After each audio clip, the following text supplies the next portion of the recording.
Good afternoon. We're tracking a few light rain showers over the Black Hills. Those will die down closer to sunset. Clear skies overnight, a low near 61 Sioux Falls, 62 in Aberdeen, 67 in Pierre, and 65 in Rapid City. Tomorrow, better chance to see rain and thunderstorms. 81 are high Sioux Falls, 85 in Aberdeen, 87 in Pierre and in Rapid City. We'll take a closer look at those thunderstorms, plus a couple more chances this weekend coming up. KELOLAND's First at 4 starts right now. Live from KELOLAND Media Group. KELOLAND News, First at 4. The man who was shot at a South Dakota Highway Patrol trooper during last year's Sturgis motorcycle rally is headed to prison. We'll have the latest on his sentencing. Plus, using electric equipment for landscaping, how a new initiative in Minneapolis is trying to create a cleaner environment. And later, learning about pop and hip hop ahead of a big performance. We're going to take you to Jam Camp at Levitt at the Falls. Good afternoon, and thanks for tuning in to First at 4. I'm Don Jorgensen. And I'm Summer Rottershot. A Wyoming man is headed to prison for shooting at a highway patrol trooper during last year's Sturgis motorcycle rally. 29-year-old Wyatt Flutie has been sentenced to 55 years in prison for attempted first-degree murder and commission of a felony while armed with a firearm. He previously pled guilty to the two charges. The incident happened August 9th in Sturgis after law enforcement learned Flutie was believed to have stolen a vehicle and was in possession of stolen firearms. Governor Kristi Noem has ordered that flags be flown at half-staff today in honor of the man who was shot and killed during the attempted assassination of former President Donald Trump at a Pennsylvania rally. Noem also proclaimed today as Corey Competore Day in South Dakota. Competore was a former fire chief of the Buffalo Township Volunteer Fire Company. State health officials are sending out a warning after confirming a case of the measles in Pennington County. The patient developed the illness following an international trip. Measles is highly contagious and spreads through the air. Officials say there have been 2 instances where people in the community may have been exposed.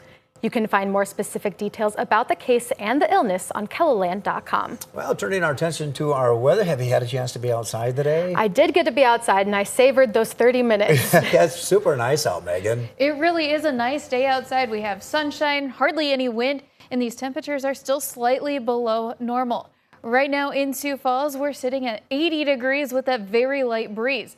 Now, as we head across the area, Rapid City is a little bit on the warm side. Right now at 96. We're watching a few showers pop up over the Black Hills as we go through today.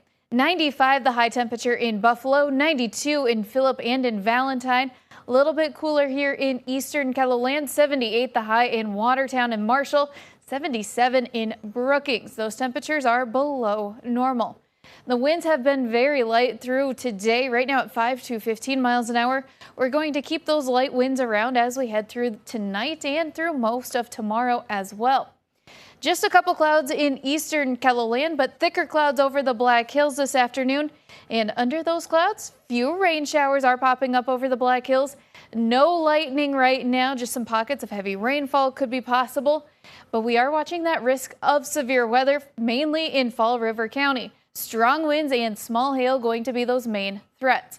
Once those die down as we head after sunset, pretty quiet. A low near 61 Sioux Falls, 62 in Aberdeen, 67 in Pierre, and 65 in Rapid City. We are watching the chances for rain and thunderstorms as we get going overnight, especially into the day tomorrow.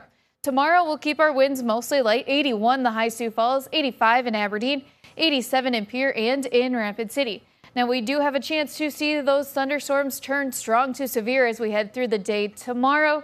Even more rain and thunderstorms are possible through this weekend. We'll take a closer look at the timing and what to expect in just a little bit. All right. Thanks a lot, Megan. The Siouxland Recovery Fund, to help people who lost everything to the June floods, has collected over $200,000 in donations. The fund, led by the United Way of Siouxland, provides financial resources for local organizations that are helping others recover from flooding. 3 applications have come in to receive a grant from this fund in the last week. Now, the fund will be open as long as it's needed and as long as the donations keep coming in. A public-private partnership that has successfully reduced harmful emissions from auto body shops and dry cleaners in Minneapolis is now working with landscape companies across the city.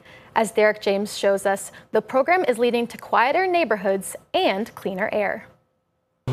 When Parkway Lawn Service grooms a lawn, it's at much lower decibel levels. That means your crews can get out there even earlier without upsetting neighbors. Well, yeah, you think so, but getting them out earlier is the hard part. Owner Greg Croth recently replaced multiple gas-powered mowers and other lawn equipment with electric models, thanks in part to grants from the Minnesota Pollution Control Agency and the City of Minneapolis. The city's Green Cost Share program helps businesses pay for upgrades that save energy, reduce air pollution, and cut carbon emissions. The process takes forever, but with the help of environmental initiative, all I had to do is provide them with the information, and they took care of everything else. Anybody that's ever stood behind a gas-powered lawnmower has smelled those emissions that they're being exposed to. And we're especially concerned about worker health because those workers are exposed to those emissions for 40 hours a week.